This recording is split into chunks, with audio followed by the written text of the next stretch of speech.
우리나라 역사상 가장 유명한 군인은 역시 이순신 장군님이죠. 하객진으로 대승을 거둔 한산대첩부터 12대 333을 이겨낸 명량해전, 드라마틱한 추후의 노량해전까지 기록을 하나하나 들여다보면 그야말로 시대를 초월했다는 말이 딱 어울립니다. 야, 이 새끼 이거 국뽕충이네. 이순신 장군님은 국뽕 좀 빨아도 무죄임. 이 시대 초월이란 개념은 바다에만 있진 않은데요. 이순신 장군님이 활약하기 약 900년 전 이름조차 제대로 알려지지 않은 한 명장이 있었으니 칼이 아니라 날씨, 지형, 시간으로 싸웠던 최강의 골키퍼 안시성주입니다.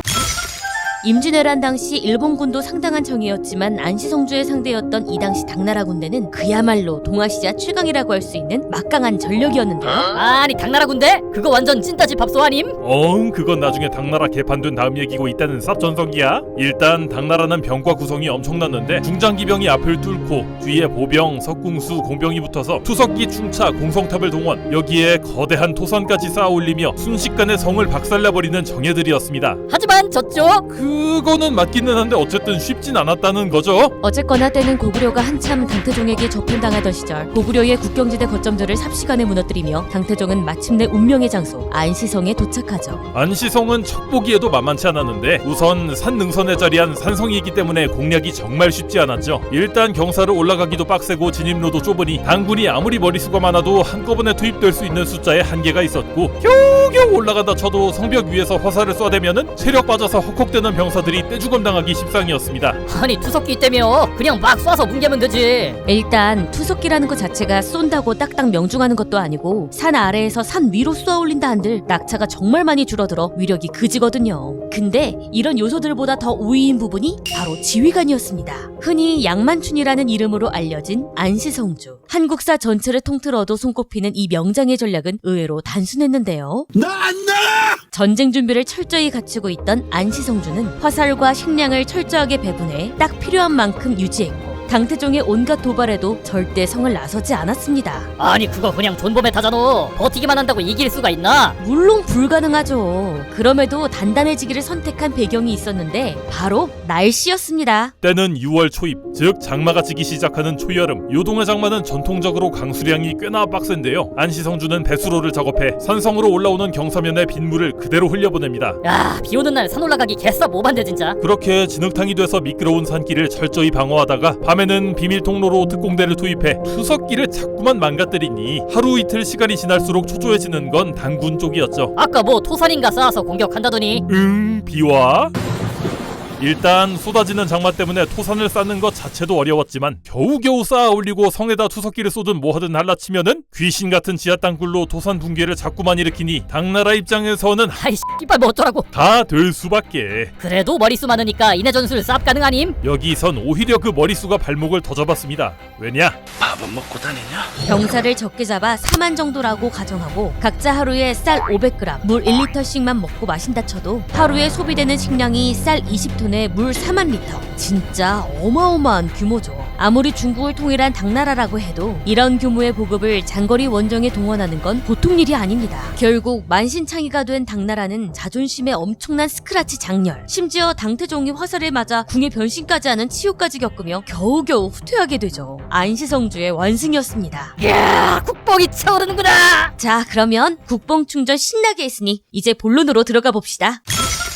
정리해보면 이 안시성 전투에서 장마, 지형, 존버 조합은 거의 무적으로 보이는데요. 만약에 말이죠, 나폴레옹이 자신의 군대를 이끌고 시간이동을 해서 안시성을 친다면 아니 이게 뭔 개소리야. 그리고 왜 하필 나폴레옹인데? 그야 서양권에서 전쟁, 전략전술하면 빼놓기 어려운 인물 1티어니까요. 만약에 1000년 넘게 미래에서 활약한 나폴레옹군이 안시성 전투에 투입되면 안시성 바로 개박살나지 않을까. 믿을만한 보좌진들에게 시뮬레이션을 시켜봤습니다. 룰은 간단하게 잡을게요. 각자 자기 시대 무기만, 안시성주가 대포 노예캐서 쓴다든가 나폴레옹이 고구려 박공으로 공병대를 만들고 이런 거 없기? 그리고 나폴레옹은 어째서인지 몰라도 당나라로부터 당태종 수준의 보급을 받는 걸로 하겠습니다. 자, 길게 끌면 지루하실 테니까 결론부터 깔끔하게 말씀드리면 이 대결은 안시성주의 판정승이 될 확률이 높습니다. 보좌진들이 완벽한 의견 일치를 보였습니다. 의외라면 의외일 수 있지만 전쟁 양상을 바로 보시면은 납득되실 겁니다. 먼저 무려 1800년대 초반에 활약한 나폴레옹 군인 만큼 머스킷과 대포가 주요 화력이겠죠. 서로 간의 기본적인 정찰이 끝나면 나폴레옹은 참호를 파고 포대를 배치할 겁니다. 단 이것은 일종의 방어 진영으로 나폴레옹군이 보유한 대포의 화력 정도로는 산 아래에서 산 위의 성벽을 뚫어버릴 만큼의 위력을 발휘하기 어렵습니다. 준비가 끝나자 다수의 머스키티어를 필두로 탐색전을 개시하는 나폴레옹. 머스킷이 제대로 위력을 발휘하려면 대충 100m 안쪽쯤은 돼야 하지만 최대 서거리만 따지면 300m로 고구려 활의 서거리보다 아득히 깁니다. 물론 이 정도 거리에선 정확도가 엄청나게 떨어지니까 인명 피해는 미미하긴 하겠죠. 그래도 어쨌든 뭔가 날라온다 정도 어필은 되니까 이 시점에는 일단 안시성 측이 굉장히 불리합니다. 왜냐하면 생전 처음 보는 무기가 너무나도 멀리서 사격을 가하니 대응도 대응이지만 군사들의 사기 유지가 무척 어렵기 때문입니다. 자칫하면 나폴레옹군을 무슨 하늘에서 내려온 군대쯤으로 생각할지도 모르죠. 하지만 결국 공성전이라는 건 성문을 깨든 성벽을 넘든 해야 끝나는 거기 때문에 근접전이 반드시 벌어질 수밖에 없는 구조죠. 비가 오는 진창길을 올라가 산성을 공략하는 건 아무리 나폴레옹군이 1000년 뒤에 무기 체계를 갖고 있어도 어렵긴 마찬가지입니다. 따라서 안시성주 정도의 지휘력이라면 어떻게든 상황을 수습하고 최소한의 방어는 해낼 가능성이 높습니다.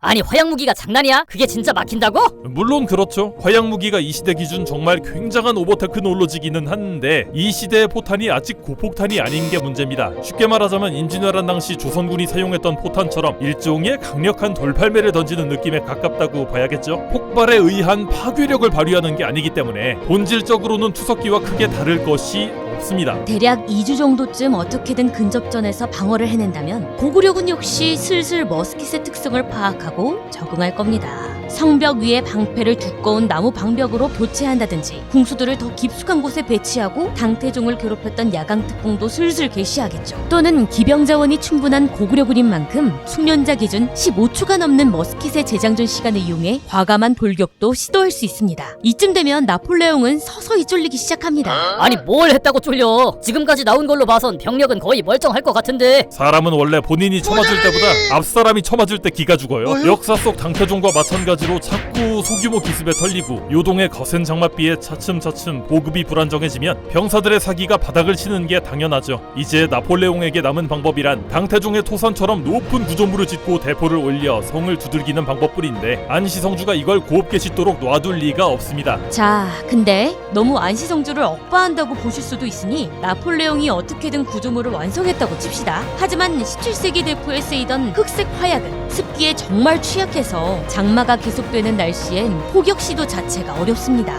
이순신 장군님이 비오는 날 안 싸우신 이유가 있구나. 요동의 장마가 어느 정도냐면 그래도 왕의 명령으로 출진했던 이성계가 야, 반란 매렵네 이거. 하고 되돌아갈 정도죠. 즉 구조물을 완성해봐야 장맛비가 계속된다면 심하게 억가당할 경우 대포는 한 번도 못 써볼 수 있습니다. 아니 근데 너무 억까 아닌가? 나폴레옹이 운 좋을 수도 있지. 오케이, 그럼 나폴레옹 편을 조금 들어줘서 구조물이 완성되고 나서 비가 잦아들었다라고 한다면은 일제 포격으로 성벽에 틈이 벌어지고 방비태세가 한순간에 허물어질 수 있는 만큼 이 경우에는 나폴레옹군이 승리할 수 있습니다. 근데 실제 역사에서 처발린 당나라군도 마찬가지 조건이었을 테니까 시기가 같다면 굳이 나폴레옹만 운이 좋으란 법은 없겠죠. 즉 가능성이 낮습니다. 정리하자면 나폴레옹이 선택할 수 있는 가장 합리적인 승리 공식은 적극적인 공성전보다 포대 배치를 통해 봉쇄전으로 전환, 방비를 단단히 하고 이후 토산과 같은 구조물 구축을 우선해 포격을 시도해야겠죠. 그러나 그렇다고 이길 수가 있느냐?